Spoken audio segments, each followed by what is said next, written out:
Hi everyone, my name is Mohita. आज हम history के क्लास यानी कि नया टॉपिक पढ़ने वाले हैं। Topic name urbanism in southern Mesopotamia, temples and king. पिछले वीडियोस में हमने 3 टॉपिक्स को इन डिटेल कवर किया था। कौन कौन सी टॉपिक्स थी? The system of writing, literacy and the uses of writing. In 3 topics को पिछले वीडियो में हमने इन डिटेल पढ़ा।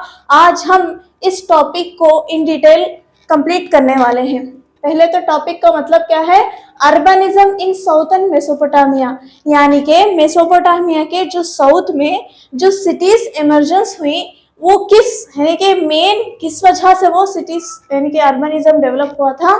टेम्पल्स एंड किंग जो कि साउथर्न मेसोपोटामिया की अर्बनिज्म में एक बहुत बड़ा इंपॉर्टेंट रोल रहा, वो आज हम इस वीडियो में जानने वाले हैं।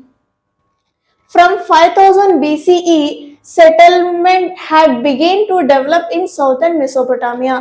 5000 BCE से क्या हुआ कि जो साउथ में मेसोपोटामिया के जो साउथर्न रीजन था, उस साउथर्न रीजन्स में लोग सेटल होने लगे, वहां पर सेटलमेंट्स होने लगा। जब यही सेटलमेंट्स होने लगा तो इसी सेटलमेंट से ही एक सिटीज इमर्जेंस हुई, सिटीज का इमर्जेंस हुआ। यहीं से सिटीज डेवलप हुई। कहाँ से? जहां से लोग साउथ मेसोपोटामिया जब सेटल हुआ, जब वहां पर लोग सेटल हुए, वही सेटलमेंट जगह में से क्या हुआ? सिटीज का इमर्जेंस हुआ। इमर्ज एर्लियर सिटीज वहां पर इमर्जेंस हुई।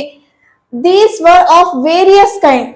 और ये जो सिटीज जो साउथर्न मेसोपोटामिया में जो डेवलप हुई, जो इमर्ज हुई, ये इसके वेरियस काइंड्स थी। पहले तो क्या था? डेवलप अराउंड टेम्पल के अराउंड जो भी डेवलप हुआ था, उस वजह से भी क्या हुआ? सिटीज का इमर्जेंस हुआ। ग्रेजुअली क्या है? सिटीज डेवलप हुई, इमर्जेंस में आई किसके अराउंड? टेम्पल के around. Develop as center of trade. और जब टेम्पल क्या हुआ? एक टेम्पल के अराउंड लोग क्या हुए? सेटल होने लगी। और जब ट्रेड क्या होने लगा? ट्रेड एक सेंटर बन गया। किसका सेंटर बन गया? अर्बनिज्म के डेवलपमेंट का, अर्बनिज्म का इमर्जेंस का क्या हुआ? एक सेंटर फिगर बन गया। क्या चीज? Trade and imperial cities. और जो भी राजा की सिटीज हुआ करते थी, उस राजा की सिटी से, उस राजा की वजह से भी जो वहां के यानी कि साउथर्न जो सिटीज थी वो डेवलप होने लगी। सबसे पहले टेम्पल के अराउंड कैसा जो भी सिटीज थी वो कैसे डेवलप हुई, उसके बारे में इस टॉपिक में इन डिटेल बताया गया कि किस तरीके से टेम्पल्स की वजह से सिटीज इमर्जेंस हुई, किस तरह टेम्पल की वजह से जो सिटीज थी वो डेवलप हुई, और किस तरीके से ट्रेड एक सेंटर बन गया अर्बनिज्म के डेवलपमेंट का, और किस तरीके से राजा की जो भी राजा काम किया करता था, उस वजह से भी कैसा जो अर्बनिज्म था वो डेवलप हुआ था। इन 3 के बारे में हम डिटेल पढ़ने वाले हैं। सबसे पहले तो देखेंगे कि टेम्पल की वजह से कैसे सिटीज डेवलप हुई थी। Early settlers, their origin are unknown, began to build and rebuild temples at selected spot in their village। जो अर्ली सेटलर्स थे, पहले भी तो बताया गया था कि 5000 BC से क्या हो गया? लोग वहां पर साउथर्न मेसोपोटामिया में जब सेटल होने लगी, वहीं से सिटीज इमर्जेंस हुई। तो जो पहले के नए जो सेटलर्स हुआ करते थे, जब उन्होंने साउथ में जब सेटल होने लगी तो क्या करी? अपने विलेज में एक सेलेक्टेड स्पॉट में क्या करने लगी? छोटे छोटे टेम्पल्स बनाने लगी। The earliest known temple was made up of unbaked bricks। जो पहले की जो टेम्पल हुआ करती थी, जहां पर लोग नए यानी कि अर्ली सेटलर्स जो थे, जब उन्होंने टेम्पल बनाई तो वो टेम्पल कैसी बनती थी? अनबेक्ड ब्रिक्स यानी कच्चे ईंटों से वो टेम्पल बनाया करते थे। और वो टेम्पल एक छोटी सी टेम्पल थी, एक छोटी सी श्रेणी हुआ करती थी, जहां पर एक देवी देवता को रखकर लोग वहां पर आते, जो भी उनका वर्शिप होती थी, जो भी पूजा वगैरह होती थी, वो करके वहां से चले जाते थे। ये कब की बात है? अर्ली सेटलर्स की जब उन्होंने टेम्पल बनाया था। आगे हम देखेंगे कैसा यही टेम्पल उनके डेवलपमेंट का एक सेंटर बनता है, एक मेन कारण बनता है इन साउथर्न मेसोपोटामिया के लोगों के सिटीज की डेवलपमेंट का। पहले तो क्या किए लोग, वहां पर छोटे छोटे टेम्पल बनाकर वहां पर आते थे, वर्शिप करते थे, चले जाते थे। छोटा सा आपकी एनसीईआरटी बुक में एक डायग्राम भी दिया गया है कि किस तरीके से पहले का जो टेम्पल था वो कितना छोटा हुआ करता था, उसका एक छोटा सा एंट्रेंस था और एक जगह थी जहां पर बुद्ध को जहां पर गॉड को रखा जाता था। तो छोटी सी टेम्पल थी, वहां पर लोग आकर गॉड की वर्शिप किया करते थे। Temple was the residence of various God, और वो जो टेम्पल था और वो टेम्पल क्या हो गया, गॉड की रहने की जगह हो गई, गॉड की वो जगह हो गई। कौन कौन से अलग अलग गॉड्स की वो जगह थी, कौन कौन से गॉड्स थे मेसोपोटामिया में? मून गॉड, मून की लोग, चांद की लोग वर्शिप किया करते थे, और उस मून गॉड को लोग क्या बोलते थे? उर बोलते थे। ये 1 मार्क में भी पूछा जा सकता है कि मून गॉड का नाम क्या है, या फिर उर कौन से गॉड को कहते हैं, कौन से देवी को, कौन से देवता को कहते हैं? तो उर क्या है? मून गॉड को उर कहते हैं। कौन? मेसोपोटामिया के लोग। लव एंड वॉर गॉडिस इनन्ना या फिर आइनन्ना, जो भी प्रोनाउंसिएशन है वो क्या है? लव एंड वॉर की जो देवी है उसे ये नाम से पुकारा करते थे। ये दो फेमस एक उनके गॉड्स थी, किसके? जो मेसोपोटामिया के लोग थी, खासकर साउथर्न मेसोपोटामिया के लोगों की। अब यहाँ पर हमने तो जान लिया कि जो पहले के अर्ली सेटलर्स थी उनकी टेम्पल कैसी थी और वो कौन से देवी देवता की वर्शिप करते थे, ये हमने जान लिया। लेकिन जैसे ही ग्रेजुअली जब टाइम बढ़ा, लोग जब सेटल होने लगे, थोड़े बहुत जब डेवलप होने लगी, तो क्या हुआ? Constructed in bricks temples became large over time. और पहले तो जो मंदिर हुआ करती थी वो अनबेक्ड ब्रिक से बनाई जाती थी, कच्ची ईंटों से बनाई जाती थी। लेकिन जैसा जैसा टाइम बढ़ता गया, लोग क्या करने लगे? उसे अच्छी ईंटों से बनाने लगे। Temple became large over time, और टेम्पल क्या हो गई? बड़ी टेम्पल बनने लगी थी। With several room around open courtyard. अब टेम्पल कैसा हुआ? एक छोटी सी श्रेणी, एक छोटी सी टेम्पल नहीं थी। अब लोग कैसे बनाने लगे? जब डेवलप हुई तो लोग कैसा? एक बड़ा सा टेम्पल बनाई, जो कि क्या है? एक बड़ा सा कोर्टयार्ड, बड़ा सा एक आंगन होता था, और उसके अराउंड क्या होते थी? रूम्स होते थे। फॉर एग्जाम्पल, अगर ये मान लीजिए ये कोर्टयार्ड है, तो इसके अराउंड क्या होते थे? रूम्स होते थे। इतना बड़ा टेम्पल। पहले अर्ली सेटलर्स कैसे टेम्पल बनाते थे?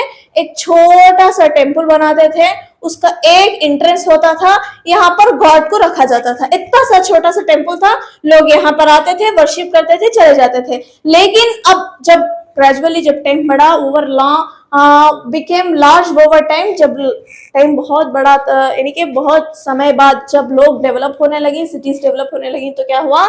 ये जो टेम्पल है एक बड़ा सा कोर्टयार्ड बनाने लगी, और उसके अराउंड बहुत सारे रूम्स बनाने लगी। तो अब ये कोर्टयार्ड में लोग क्या करते थे, अब ये रूम्स में क्या करते थे? आइए इसके बारे में इन डिटेल जानते हैं। Some of the early was possibly not unlike the ordinary house। ये एनसीईआरटी की लाइन पढ़ने में थोड़ी बहुत कंफ्यूजिंग है कि क्या कहना चाहती है, लेकिन अगर इसे गौर से पढ़ा जाए तो समझ में आता है कि जो मेसोपोटामिया के जो अर्ली सेटलर्स जो टेम्पल बनाया करते थे वो क्या होते थे? Unlike the ordinary house, not unlike the ordinary house. वो क्या है? एक ऑर्डिनरी जैसा आम घर रहता, उस घर के नाद ही वो टेम्पल होते थे। यानी कि टेम्पल ऐसे बड़े से ऐसा नहीं, जैसा लोग अपनी कंफर्ट के लिए जो घर बनाया करते थे, वैसे ही अपने गॉड के लिए, उसकी कंफर्ट के लिए क्या करते थे? लोग छोटे से टेम्पल बनाते थे। लेकिन जब ग्रेजुअली जब टाइम बढ़ा, जब और लोग सेटल होने लगे, but temples always had their outer wall going in and out. अब लोग टेम्पल कैसा बनाने लगे? जो उनका टेम्पल होता था वो ऑर्डिनरी हाउस की तरह नहीं होता था। यानी कि जो पहले के लोग जो घर की तरह बनाते थे, अब लोग वो क्या करने लगे, घर की तरह नहीं बल्कि उनके जो दीवारें थी इन आउट ऐसा जिगजैग जिगजैग करके बहुत बड़ा टेम्पल होता था उनका, बहुत सारे रूम हुआ करते थे, बड़ा सा कोर्टयार्ड होता था। ऐसा उनका टेम्पल होता था जो कि ऑर्डिनरी कोई भी हाउस के नाथ नहीं था, या फिर उस जैसा कोई भी नहीं हुआ करता था। किस जैसा? इस टेम्पल जैसा जो लोग बाद में बनाए थे। The god was the focus of worship to him or her. People brought grain, cut and fish. और जो मेसोपोटामिया के लोग गॉड को, भगवान को इतना मानते थे, इतना उसकी वर्शिप क्या करते थे कि जब भी वो अपनी गॉड की यानी कि जब टेम्पल में जाती तो अपने गॉड को क्या देते थे, वो क्या वर्शिप में देते थे?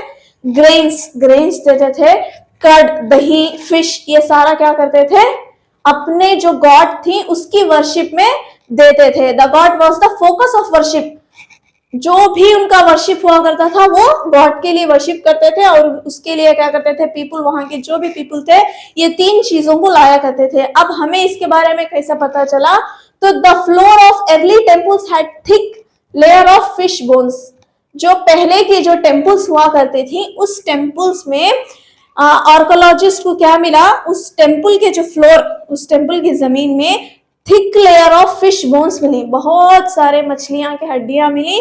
तो इससे ये पता चलता है कि मेसोपोटामिया के लोग जब भी अपने गॉड की वर्शिप के लिए टेम्पल आया करते थे तो अपने साथ मछलियां लाया करते थे। तो इससे ये मालूम हुआ कि मेसोपोटामिया के लोग का जो ज्यादा से ज्यादा उनका जो फूड कंज्यूमशन था वो क्या था? फिश था। वो फिश खाया करते थे और अपने गॉड को भी खिलाया करते थे। क्यों? उनके पास तो 2 बड़ी सी नदियां थी, उसकी ट्रिब्यूटरीज थी। वो कौन सी नदियां हैं? अगर आप इस 2 नदियों के नाम जानते हैं तो कमेंट सेक्शन में उसके नाम लिखिए। तो लोग, मेसोपोटामिया के लोग क्या करते थे? फिश खाते थे और अपने गॉड को फिश भी क्या करते थे? दे देते थे। यानी कि फिश भी क्या करते थे? अपने गॉड के मंदिर में फिश, ग्रेन, कट को लाया करते थे। The God was also the theoretical owner of the agriculture, feed, fishes and the herds of the local community। और जो भी मेसोपोटामिया की जो भी लोग रहते थे वो सारा का सारा जितना भी उनके पास जानवर हैं, जितने भी उनके पास फिशेस हैं, जो भी उनका एग्रीकल्चर फील्ड हुआ करता था, ये सारे का सारा ओनर वो लोग किसे मानते थे? गॉड को मानते थे। उनका ये मानना था कि ये जो भी हमें मिला है, यानी कि एग्रीकल्चर जो भी ये फील्ड मिली है हमें, या फिर हमें जितने भी ये फिशेस मिली इस नदियों से, या फिर हमें जितने भी ये जो पशु, ये जो जानवर, हर्ड्स मिली हैं, ये सारा का सारा हमें देने वाला कौन है? हमारा गॉड। कौन सा गॉड है इनके? उर एंड इनाना, ये हमें देने वाले हैं। यही हमारे इन सारे क्या है? हमारी प्रॉपर्टी का ओनर है। ये लोग, मेसोपोटामिया के लोग मानते थे। The processing of produce was also done in the temple. अब इतना बड़ा टेम्पल बनाए, क्या करते थे इसमें? वो कौन कौन से काम किए करते थे? तो यही काम, द प्रोसेसिंग ऑफ प्रोड्यूस, जो भी प्रोड्यूस होता था उसकी जो भी प्रोसेसिंग होती थी वो कहां पर डन होती थी? इसी कोर्टयार्ड में, इसी रूम्स में। जो रूम्स, ये लोग बहुत बड़ा टेम्पल जो कोर्टयार्ड अराउंड क्या है रूम्स बनाए थे, इसी में लोग क्या करते थे? प्रोसेसिंग करते थे। क्या प्रोसेसिंग करते थे? जो भी ग्रेन्स थे उसको ग्राइंड करने की प्रोसेसिंग, जो भी ऑयल प्रेसिंग होता था उसे, या फिर कॉटन से क्या करते थे? क्लॉथ बनाना, वीविंग करना, ये सारे जितने भी काम हुआ करते थे लोग इसी टेम्पल में करने लगे। Organiser of production at a level above the house hold. अब लोग क्या करने लगे? जो काम वो घर में किया करते थे, घर में इन द सेंस के जो भी वो प्रोसेसिंग करते थे, ग्राइंडिंग हो या वीविंग हो, जो भी वो घर में काम किया करते थे उससे कहीं एक लेवल अबव वो कहाँ करने लगी? मंदिरों में करने लगी। अब लोग ज्यादा से ज्यादा काम करना, अपना वक्त कहां पर बिताने लगी? काम में, टेम्पलों में बिताने लगी। यही वजह थी जो मेसोपोटामिया के लोगों को क्या है? टेम्पल की वजह से उनके जो सिटीज थी वो डेवलप हुई, क्योंकि अक्सर ज्यादा से ज्यादा काम लोग कहाँ पर करते रहते थे? टेम्पल में करते थे। Employer of merchant and keeper of return record of distribution and allotment. और जो भी जिस किसी भी मर्चेंट को क्या है एम्प्लॉय करना हो, या फिर कोई भी रिटर्न रिकॉर्ड रखना हो, या फिर कोई अनाज को डिस्ट्रीब्यूट करना हो, या फिर अलॉटमेंट कोई भी किसी को भी देना हो, तो सारा का सारा काम कहाँ होता था, इसी टेम्पल में हुआ करता था। लोग यहीं से जो भी हार्वेस्ट होने के बाद जो भी ग्रेन्स आया करते थे वो ग्रेन्स इसी टेम्पल में लाया करते थे। इधर ही क्या है ग्रेन ग्रेडिंग होता था, इधर से ही लोगों को डिस्ट्रीब्यूट किया जाता था। और जो लोग इस यहाँ पर काम करते थे तो उनको बदले में क्या करते थे, यही चीजें जो भी अनाज वगैरह था वो अलॉटमेंट यानी कि दे दिया करते थे। ये सारा काम टेम्पल में हुआ करता था। यही वजह थी the temple gradually develop it's activities and became the main urban institution. इसी टेम्पल में जो भी एक्टिविटीज होती थी, इसी एक्टिविटीज की वजह से ही अर्बन इंस्टीट्यूशन जो भी यानी कि जो भी इनका डेवलपमेंट हुआ था, इसी यानी कि टेम्पल क्या बन गया, एक अर्बन इंस्टीट्यूशन बन गया। किसके लिए, सिटीज के डेवलपमेंट के लिए।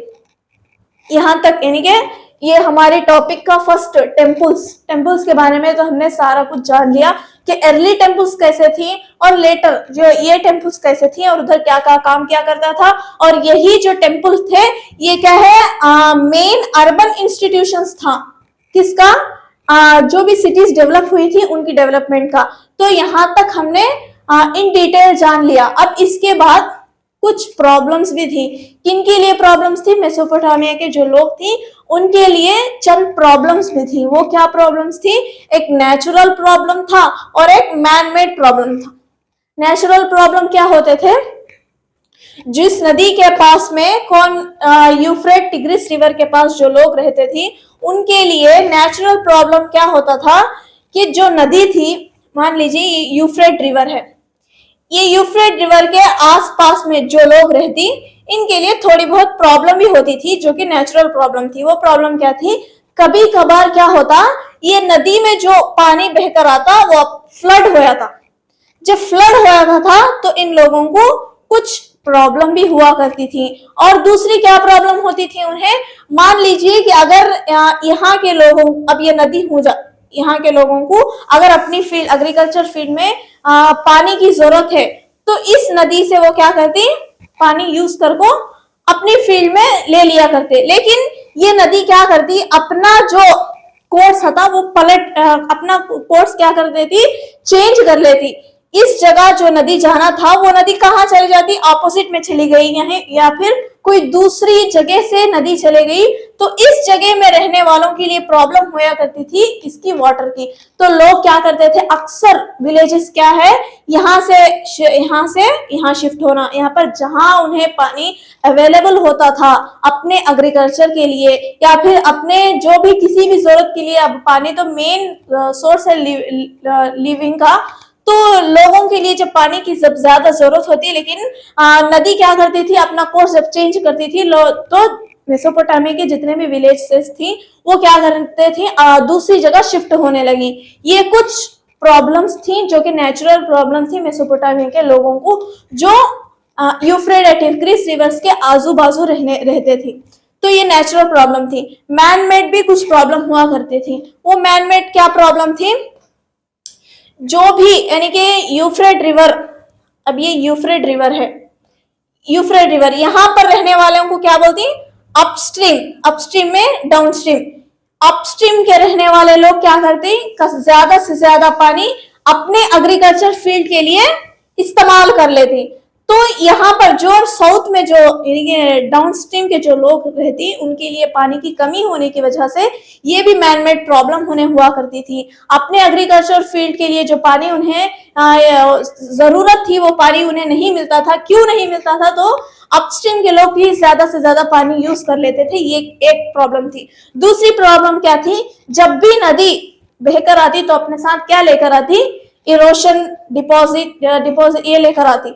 तो जो भी मड हुआ करता था वो यहाँ पर जमकर जो नदी थी वो ब्लॉक होया करती थी। अपस्ट्रीम के लोग कभी कभार साफ किया करते थे, कभी कभार साफ नहीं किया करते थे। जब ये साफ करते तो डाउनस्ट्रीम वालों के लिए प्रॉब्लम नहीं होती, लेकिन ये अगर साफ नहीं किए आलस की वजह से, किसी भी वजह से अगर ये साफ नहीं किए तो पानी क्या हो जाता था, ब्लॉक हो जाता था। तो इस वजह से जो डाउनस्ट्रीम के लोग थे उन्हें पानी की कमी होया करती थी। इस वजह से मैन मेड प्रॉब्लम उन्हें फेस करना पड़ता था, नेचुरल प्रॉब्लम भी फेस करना पड़ता था और मैन मेड प्रॉब्लम भी फेस करना पड़ता था। इसीलिए जो मेसोपोटामिया के जो ये अपस्ट्रीम डाउनस्ट्रीम के लोगों के दरमियान पानी को लेकर बहुत ज्यादा कन्फ्लिक्ट्स हुआ करते थे। When there was continuous warfare in a region, those chiefs who had been successful in war could oblige their followers by distributing the loot. और जब भी यानी कि जब भी कोई चीफ्स आपस में वॉर लड़ते, जब भी कोई चीफ्स आपस में लड़ाई करती, तो जो चीफ्स जीत जाती वॉर में, तो जब जीतने के बाद जब वो सारा चीज जब लूट लेती, तो उस लूटे हुए चीज को क्या करते थे, जो भी फॉलोवर्स थी उस चीफ्स के, उसे डिस्ट्रीब्यूट किया करते थे। कौन? जो जीता हुआ लीडर था, जो जीता हुआ चीफ था, तो वो अपने फॉलोवर्स को क्या करता था, जो भी लूटा हुआ मिलता था उसे डिस्ट्रीब्यूट कर देता था। और and could take prisoners from the defeated group to employ as their god or servant, so they could increase their influence and cult. और जो भी यानी कि जो चीफ जीतता था, तो अपने हारे हुए, जो उसके ऑपोजिट में जो हारे हुए जो चीफ रहती या फिर जो हारे हुए लोग रहती, उनको क्या कर लेता था, सर्वेंट बना लेता था, उनको नौकर बनाकर यूज करता था। So they could increase their influence and clout. इसके जरिए से वो क्या करता था, अपना इन्फ्लुएंस इंक्रीज करता था, अपना पावर को क्या करता था, वो इंक्रीज करता था। कैसे? जब वो जीतता था तो वो सारे चीजें तो यानी हारी हुई जो टीम रहती उसके सारे चीजें तो लूट लेता था, और जो हारे हुए लोग रहते थे उसे क्या कर देता था, वो गॉड और सर्वेंट बना लेता था। तो ये सारे चीजें करके वो क्या करता था, इंक्रीज देयर इन्फ्लुएंस, वो अपनी इन्फ्लुएंस को और क्लट को क्या करता था, इंक्रीज करता था। कौन? जो जीता हुआ चीफ था। Such war leaders, however, could be here today and gone tomorrow. ऐसे जो चीफ्स रहते हैं या फिर ऐसे जो लीडर्स रहते हैं वो आते जाते रहते हैं। आज है तो आज यहाँ पर जीते तो कल वहां पर जीत जाते थे, आज यहाँ हारे तो कल वहां पर हारते थे। यानी कि ऐसे लीडर्स जो क्या है, ऐसे काम करते, वो आते जाते तो रहते थे। लेकिन ऐसे कौन से लीडर्स हुआ करते थे जो कि क्या है, अर्बनिज्म इन साउथर्न मेसोपोटामिया की, जो अर्बनिज्म इन साउथर्न मेसोपोटामिया जो है, उससे कहा जाता था ऐसे लीडर्स को। वो कौन से लीडर थे? जो लीडर्स क्या है, अर्बनिज्म यानी कि सिटी के डेवलपमेंट में उनका एक महत्व रोल था। वो कौन से लीडर्स हुआ करते थे? Until a time came when such leadership came to increase the well-being of the community with the creation of institutions and practices. ऐसे लीडरशिप या फिर ऐसे लीडर्स जो कि सारे कम्युनिटी के वेलबीइंग के लिए ऐसे इंस्टीट्यूशंस या फिर ऐसे प्रैक्टिसेस की मदद से कम्युनिटी के वेलबीइंग के लिए जो लीडर्स काम करते थे, वही लीडर्स की वजह से अर्बनिज्म डेवलप हुआ। वही लीडर्स की वजह से क्या है, मेसोपोटामिया में जो अर्बनिज्म था वो क्या है, प्रॉस्पेरस हुआ था। Leaders encouraged the settlement of villages close to themselves to be able to rapidly get an army together. और जो भी लीडर्स हुआ करते थे वो लीडर्स क्या करते थे कि अपने आजू बाजू को यानी कि अपने जो भी उस लीडर की जो भी प्रजा थी उन्हें इंकरेज करते थे। किस बात का इंकरेज करते थे? अपने आजू बाजू सेटल होने का।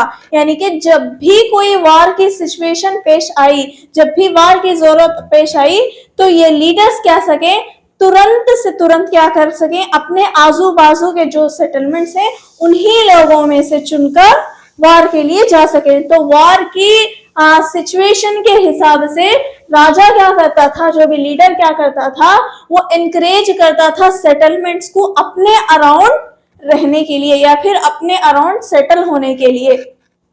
Besides, people would be safe living in close proximity to one another. इसके अलावा जो भी people आसपास जो भी सेटल होते थे वो भी सेटल होने के लिए राजी थे। क्यों? अगर वो आसपास रहेंगे या फिर एक दूसरे के साथ रहेंगे तो वो खुद को सेफ फील करते थे। अगर कोई भी बाहर का आदमी आकर इन पर अगर हमला करे तो ये अगर ये साथ में रहेंगे तो उसका मुकाबला अच्छे से कर सकते हैं। ये सोचकर लोग क्या करते थे, एक साथ रहने में सेफ फील करते थे। At Uruk, one of the earliest temple towns, और ये जो उरुक शहर था वो क्या है, अर्ली टेम्पल टाउन हुआ करता था या फिर उस टाउन में टेम्पल हुआ करता था और वो टेम्पल मेन रोल प्ले करता था। जो ये उरुक टेम्पल टाउन्स थी वो find depiction of armed heroes and their victims. इसी उरुक टेम्पल में या फिर इसी उरुक टेम्पल टाउन में हमें क्या मिला, एक अक्काशी की हुई, यानी कि एक ऐसा पत्थर जिसमें क्या है, हीरोज, जो जीते हुए हीरोज की जो तस्वीर, यानी कि जो उस पर अक्कासी की गई, वैसे चीजें हमें कहां पर मिली है, टेम्पल टाउन, उरुक के टेम्पल टाउन में मिली। And careful archaeological survey have shown that around 3000 BCE when Uruk grew to the enormous extent of 250 hectares। और आर्कोलॉजिकल जो सर्वे हुआ करता था वो सर्वे हमें बताता है कि जो शहर था, ये उरुक जो शहर था, ये बहुत ही ज्यादा ग्रो हुआ। इतना ग्रो हुआ कि उसने 3000 BCE में क्या किया, 250 हेक्टर्स को क्या कर लिया, अपने अंदर ले लिया, एक्सटेंड कर लिया। ये इसकी क्या है, बहुत जल्दी से उसने ग्रो कर लिया। इतनी सारी जमीन 250 हेक्टर्स को अपने अंदर कर लिया। और इतना बड़ा ये इलाका 250 का, अगर हमारा इंडस वैली सिविलाइजेशन का मोहनजोदारो, इसका डबल, मोहनजोदारो को अगर डबल कर दिया जाए तो जितनी जगह होती थी उतनी जगह 250 हेक्टर्स में आया करती थी। इतना सारा 250 हेक्टर्स का जो जमीन था उन्होंने एक्सटेंड करके अपने अंदर ला लिया था। Dozen of small villages were deserted. There have been major population shift। और ये जो शहर था, इस शहर के आजू बाजू जो छोटे छोटे विलेज थी वो डेजर्ट थी, वीरान थी। लेकिन जब ये जो शहर था उरुक, जब इतनी तेजी से जब ये ग्रो करने लगा, इतनी सारी जगहों को अपने अंडर करने लगा, तो वहां पर ज्यादा से ज्यादा मेजर पॉपुलेशन आकर वहां पर शिफ्ट होने लगी। जो जगह वीरान हुआ करती थी उस जगह में लोग आकर सेटल होने लगे। आसपास का जितना भी इलाका था वो प्रॉस्पेरस होने लगा, लोग सेटल होने लगी, तरह तरह के काम होते थे। अब राजा भी इनके लिए क्या करता था, देखिए, Uruk also have a defensive wall at a very early date। अब राजा भी क्या करता था, अपना जो उरुक शहर था उसके अराउंड, उसके आजू बाजू में एक डिफेंसिव वॉल बनवाता था, ताकि अगर कोई बाहर का आकर इन पर हमला करे तो वो सेफ रहे। उनकी सेफ्टी के लिए या फिर अपने इलाके की सेफ्टी के लिए राजा भी क्या करता था, डिफेंसिव वॉल बनाता था। वो भी कब, अर्ली डेट में बनाया करता था। This site was continuously occupied from about 4200 BCE to 400 CE। और ये जो साइट थी, यानी कि ये जो जगह थी, कंटिन्यूअसली ऑक्युपाई किया जाता था। कंटिन्यूअसली ऑक्युपाई किया जाता था कब से कब तक, 4200 BCE से लेकर 400 CE तक। इतना लंबा समय तक भी क्या किया जाता था, कंटिन्यूअसली आजू बाजू की जितनी भी जगह थी वो सारी जगहों को ऑक्युपाई किया जाता था, वो सारी जगहों को अपने अंडर में किया जाता था। And by about 2800 BCE, it has expanded to 400 acres। और 2800 BCE में ये जो 400 एकर्स जमीन को अपने अंदर ऑक्युपाई कर लिया। इधर कितने डेट्स आ गई, एक तो 3000 BCE आ गया, और 4000 CE, 4400 CE, 2800, इतने सारे नेम्स आ गई। कंफ्यूजिंग है लेकिन कंफ्यूज नहीं होना है। यह है टाइमलाइन, यहां पर जीसस क्राइस्ट का बर्थ। इसके बाद, यानी जीसस क्राइस्ट के बाद जो भी होता उसे हमें क्या बोलते हैं, कॉमन एरा। जीसस क्राइस्ट के बर्थ से पहले बिफोर कॉमन एरा।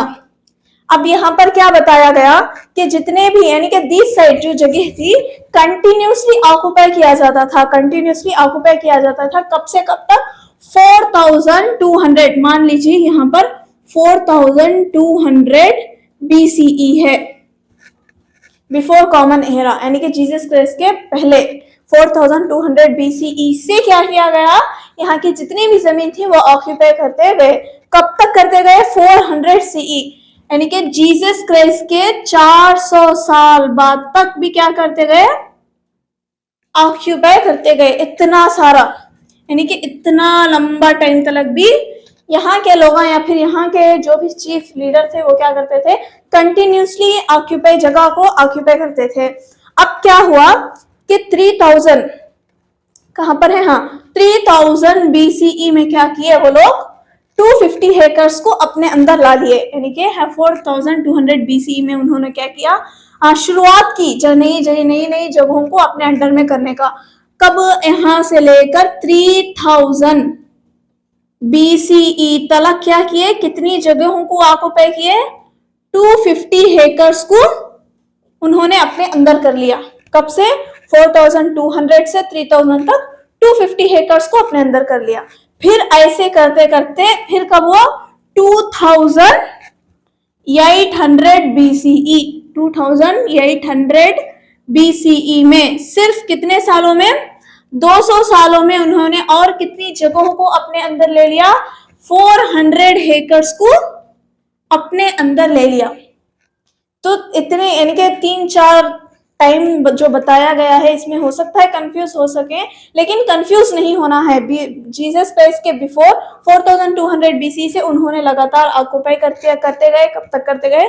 400 CE तक।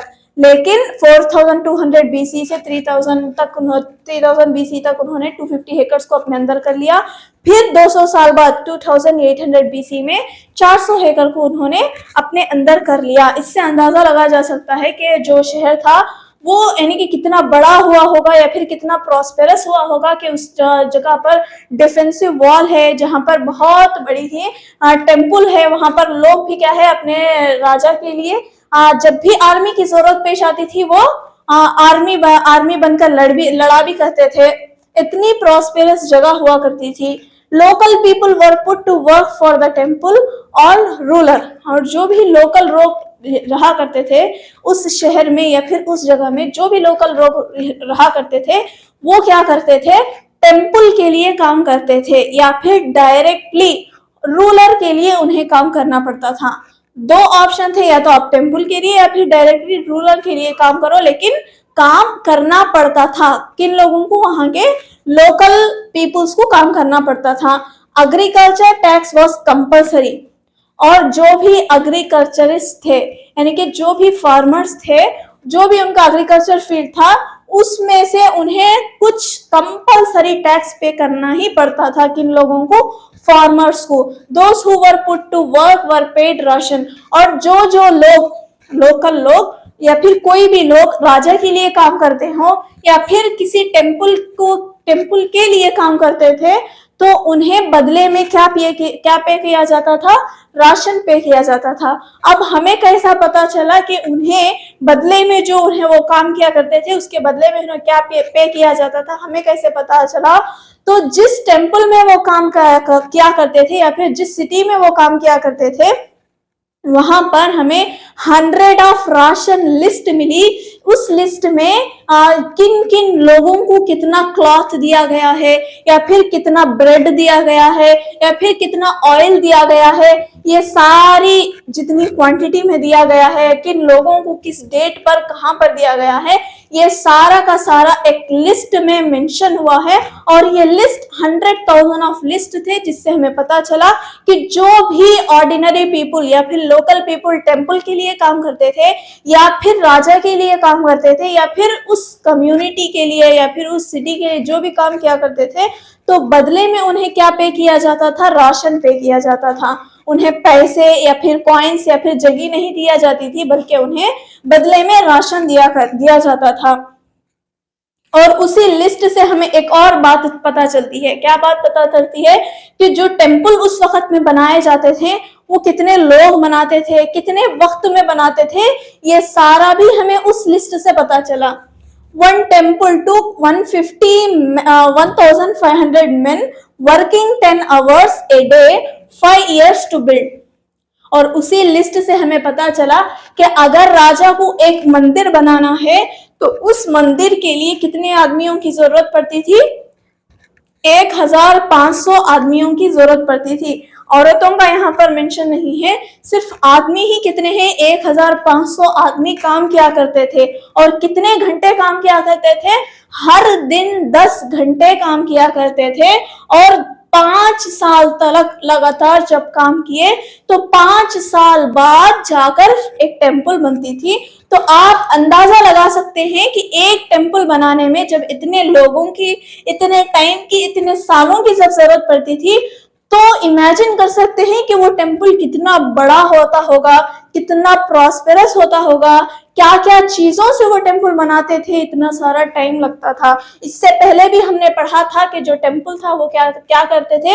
एक बड़ा सा कोर्टयार्ड बनाते थे और उसके अतराफ बहुत सारे रूम बनाते थे, और जितना भी काम किया करते थे उसी टेम्पल में किया करते थे।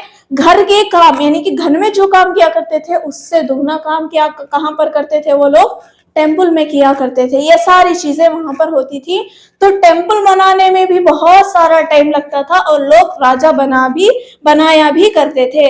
Rulers commanding people to fetch stones और मेटल ओरीज। और जो रूलर हुआ करता था वो रूलर क्या करता था? लोगों को कमांडिंग देता था, लोगों को हुक्म देता था कि तुम जाओ, जाकर मेरे लिए फलां जगह से स्टोन लेकर आओ। जाओ तुम जाकर तुम क्या करो? दूर दूर जगहों से मेरे लिए जो भी अर्थ से नेचुरल रिसोर्सेस हैं उसे लेकर आओ। क्यों लेकर आओ?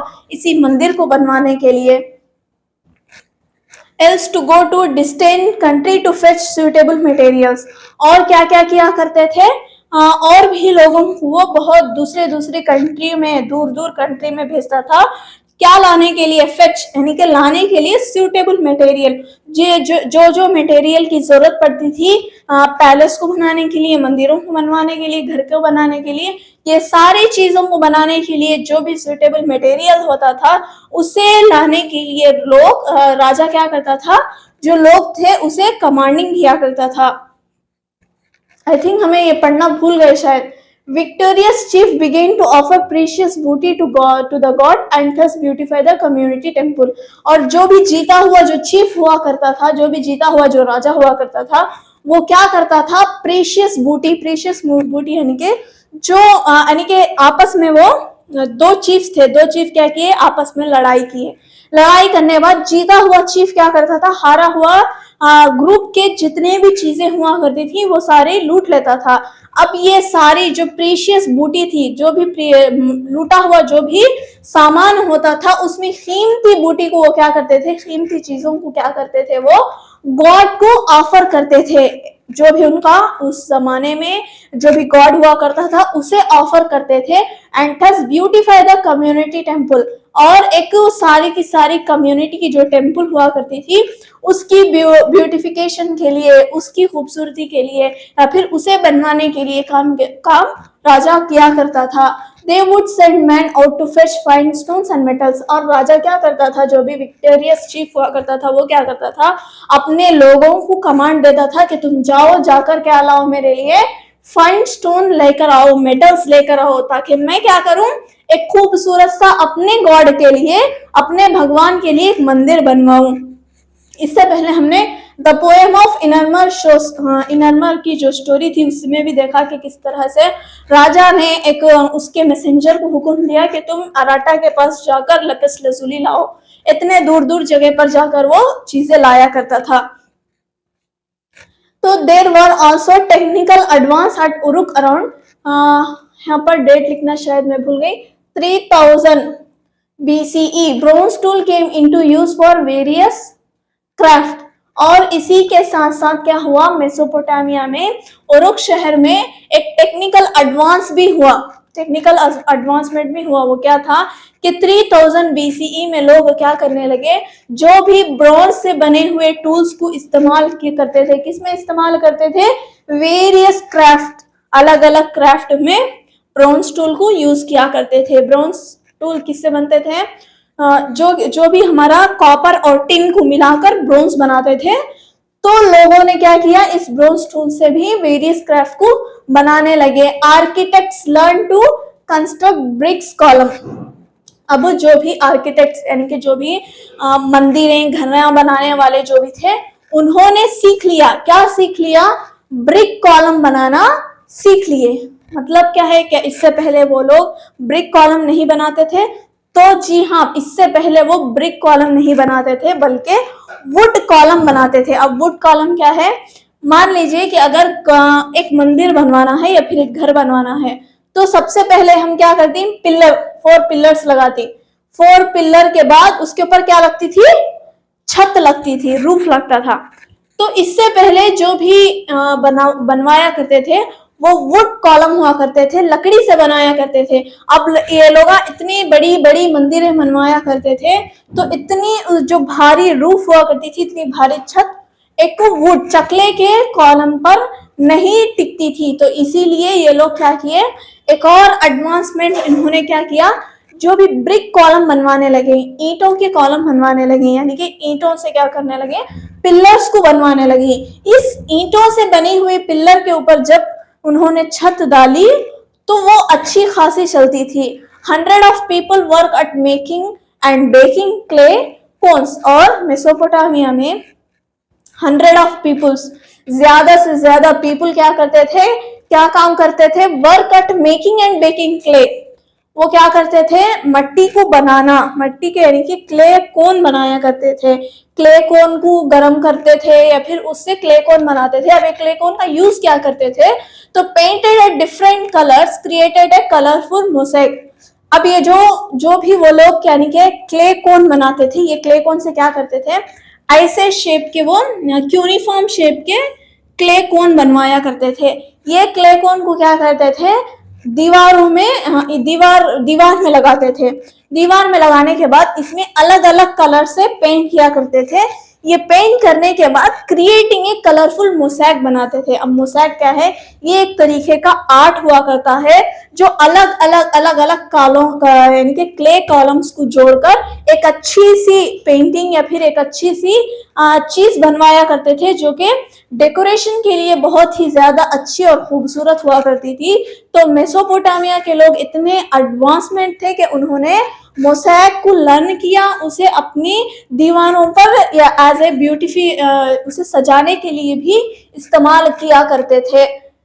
And there was a technological landmark that we can say it appropriate to an urban economy, potter's wheel.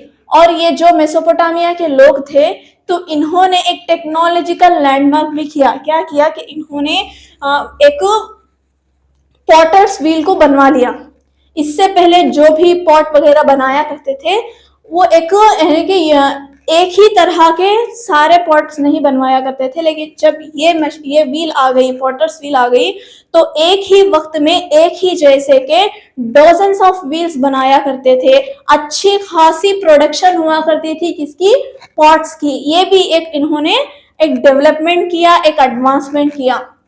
तो आज हमने अर्बनिज्म इन साउथर्न मेसोपोटामिया के बारे में जान लिया कि वहाँ के टेम्पल कैसे थे, और इस टेम्पल के साथ साथ किंग्स भी वहाँ पर कैसे थे। किंग्स यानी कि ये जो चीफ्स थे, ये जो लीडर्स थे, इन्होंने क्या क्या काम किया करते थे टेम्पल के लिए, टेम्पल के ब्यूटिफिकेशन के लिए। सारा कुछ हमने इस वीडियो में पढ़ लिया। आई होप यहाँ तक आपको अच्छी तरीके से समझ आया होगा। Thank you very much.